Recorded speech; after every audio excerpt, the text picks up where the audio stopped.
Now, some people may ask, Chris, why don't you just jump immediately right into the next character, that kind of thing. And when I can figure out how to do some sort of playlist or another, then I'll probably do that so you can actually do just that. But a long time ago, Barbara Steele, myself, and Nicoletta Elmy created a game, okay? And this was one of our really fun times together. We would sit there and we would invent characters, and we would come up with new ideas. We would do anything. Most of the time our characters were in mime. Sometimes we would ad-lib some sort of dialogue to them to give them a little more flesh, a little more personality. And we were doing this more to help each other work on each other's acting. So like Barb would have to do some sort of completely possessed girl or something like that. So I would think about a psychotic torturer or something like that, and I do a little bit of mime, I do a few lines, and then she'd turn, look at Nicoletta, who would do something completely strange, as if she was like even better than the Exorcist kind of thing, totally possessed and totally wild. And she would sit there and watch the two of us, and then she would incorporate that into her character. Okay. And I mean, we used to drive Mario Baba absolutely nuts because he would walk up to us watching us do this and go, "Oh my God, I want to film that. How do I film that? Oh my God." I mean, he was just loving every minute of it. And there was so much camaraderie and so much really fun stuff we did off camera back then that was just nuts. But one of the things that we learned in doing that is one of the things Barb would always say to me is, "Chris, anytime you do something that crazy, that powerhouse, that really just completely off the wall, try to immediately go back to yourself, because you don't want people really thinking that's really you." And that's part of the difference in real acting. There's a British actor that I met once, I think, who's a friend of Val Kilmer's. Fantastic actor, absolutely incredible guy. I forget his name off the top of my head. He was in the Game of Thrones series, and I haven't seen him or talked to him since like I was in college. And when he does film, he's always doing some strange, really off-the-wall type character, completely opposite of his personality. His personality is really kind of fun-loving and comical. And I mean, in the U.S., he'd probably be a stand-up comic kind of thing.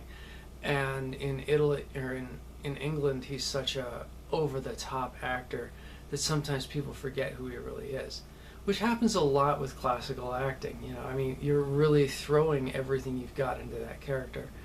So you want to usually take a step back and say, okay, this is me, my normal voice, etc., so forth. Just throwing it in here because I wanted to throw it in somewhere and don't know where. Sometimes I might get a little bit of critique from people because my eyes aren't always looking directly at the camera or something like that. I've been trained for so much of my life to just totally ignore cameras that I never even worry about them. I mean, they're just annoyance to me. I just don't even worry about looking at them. If the cameraman wants to find my eyes, he'll find my eyes. That's the cameraman's job. My job is to act. Okay? So, and I'm, that's the reason why, sometimes you'll see that. And also sometimes because I'm just wearing contact, or I'm not even wearing contacts, I'm just taking off my glasses and doing something quick. My eyes might scan almost like I'm blind, which to some extent I am. But that's okay because I've actually done parts where I was blind. So, think about that. But that's just a little me. That's just coming down a little bit off of being, I just did that piece on Ramsey Snow. And you want to realize that that's acting, okay? That's not who I am. It's just what I can turn into in 5 seconds. Give me lines, give me the proper lines, give me a little bit of prep work. I mean, on the Ramsey Snow character, I think I rehearsed those lines for maybe 3 hours and threw that together. That's just because I'm a little out of practice in memorizing, And those lines were tricky. There's always something in really powerful theater which has a very tricky line or two, in where you have a tendency to forget one line or two lines because they don't belong in the entire sentence or the entire paragraph, kind of thing. They're just kind of strange. It's like, why did the writer even put that there? He put it there to challenge the actor.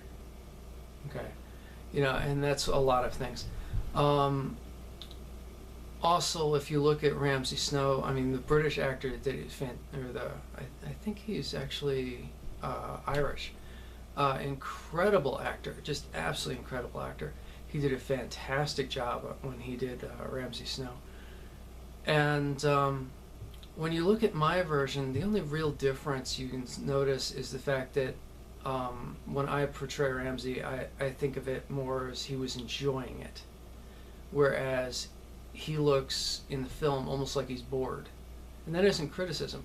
That may actually have been forced upon him. He may originally have done it over the top, and they may have looked at him and said, tone it down a little bit because it's too scary. And sometimes that'll happen, but since I'm not under the restrictions of a director going, okay, tone that down a bit, I'm just going to fly right off, and I'm going to show you everything I can do. And toning things down is easy. Okay, it's a little bit distracting when things are toned down or when things are purposely toned down, because you're seeing things which don't really make a lot of sense.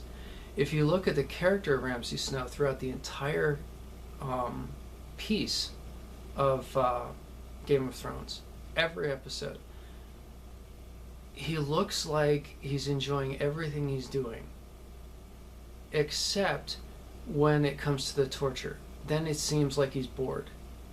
And again, that's probably because it was toned down. There's a lot of different opinions out there. Sometimes people want to sit there and go, okay, let's knock this down a notch just because we want to make it more acceptable to everybody. Okay? And less scary.